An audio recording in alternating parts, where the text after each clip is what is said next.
تو دنیا کی زندگی کے اندر اللہ کی بڑی بڑی نعمتوں میں سے ایک یہ ہے کہ وہ ہمارے گناہوں کو معاف فرما دیتا ہے، ورنہ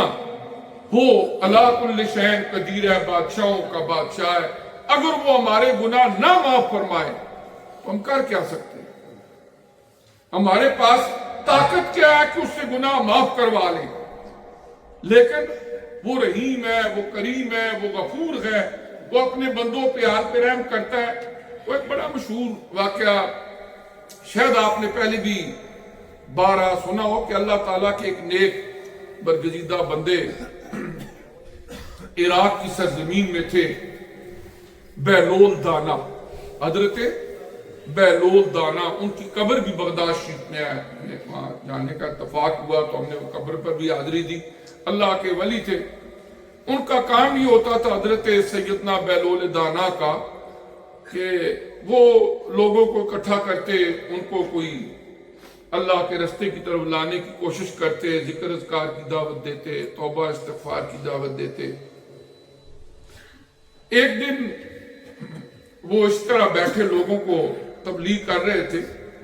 کچھ لوگ آپ کے پاس سے گزرے تو انہوں نے کہا حضرت کیا کر رہے ہو؟ انہوں نے کہا کہ میں اللہ تعالیٰ اور اس کے بندوں کے درمیان صلح کروا رہا ہوں، ریکنسیلیشن کی کوشش کر رہا ہوں کہ اللہ تعالیٰ اپنے جن بندوں سے ناراض ہے، میں کوشش کر رہا ہوں کہ یہ جو میرے سامنے بیٹھے ہوئے ہیں ان کو میں تبلیغ کروں اور یہ اللہ تعالیٰ کی بارگاہ میں جھک جائیں، معافی مانگے، اللہ ان سے راضی ہو جائے، لہذا جو اللہ ان سے ناراض ہے ان کے درمیان ریکنسیلیشن ہو جائے، ان کی صلح صفائی ہو جائے اللہ تعالیٰ سے، یہ میری جاب ہے، یہ میں کام کر رہا ہوں۔ کہتے اچھا۔ کچھ دن گزرے، حضرت سیدنا بہلول دانا بغداد شریف کے قبرستان میں بیٹھے ہوئے تھے، وہاں پر بھی یہی دعائیں التجائیں کر رہے تھے۔ اتفاق سے وہی لوگ آپ کے پاس سے گزرے تو حضرت سیدنا بہلول دانا کو کہنے لگے کہ تم یہاں کیا کر رہے ہو قبرستان میں؟ تو انہوں نے کہا وہی کام کر رہا ہوں جو پہلے میں کر رہا تھا، یہاں پر بھی میں دعائیں کر رہا ہوں کہ اللہ تعالیٰ اس قبرستان میں جن بندوں سے ناراض ہے وہ میری دعا سن لے اور اللہ تبارک و تعالیٰ ان سے راضی ہو جائے۔ تو انہوں نے کہا کیا بنا؟ تو انہوں نے بڑی خوبصورت بات کی جو بڑی معنی خیز۔ آپ نے فرمایا کہ پہلے جب میں تبلیغ کر رہا ہوتا ہوں زندہ لوگوں کو تو میں انہیں کہتا ہوں کہ معافی مانگ لو اللہ سے، اللہ کی رحمت کے دروازے کھلے ہیں، توبہ کے دروازے کھلے ہیں، لیکن ان کے پاس ٹائم ہی کوئی نہیں، انہیں اپنے دنیا کے معاملات میں اتنی مصروفیات ہیں، ان کے پاس فرصت ہی نہیں ہے۔ اب جب میں قبرستان میں آیا ہوں تو اب یہ تو سارے مان رہے ہیں،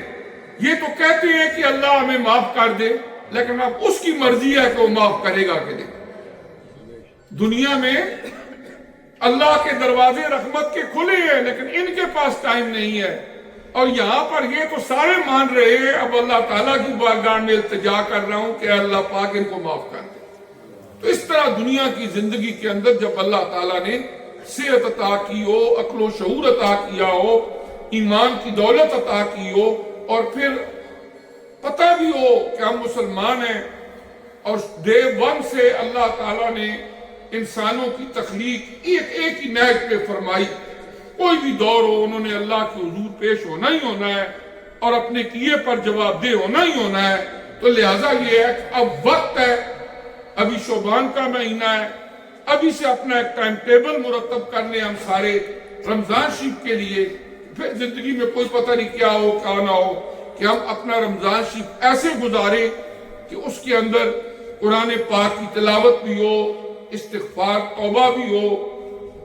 نوافل بھی ہوں، اور جتنے اپنے روٹین کے معاملات ہیں، آپ جاب کرتے ہیں، ٹیکسی کرتے ہیں، بزنس کرتے ہیں، وہ بھی ڈسٹرب نہ ہوں، وہ بھی ٹائم پہ ہوتے رہیں، لیکن ساتھ یہ معاملات جو ہیں ان کو بھی ایسا ٹائم ٹیبل بنا کے اس کو ایڈجسٹ کر دیا جائے۔ اللہ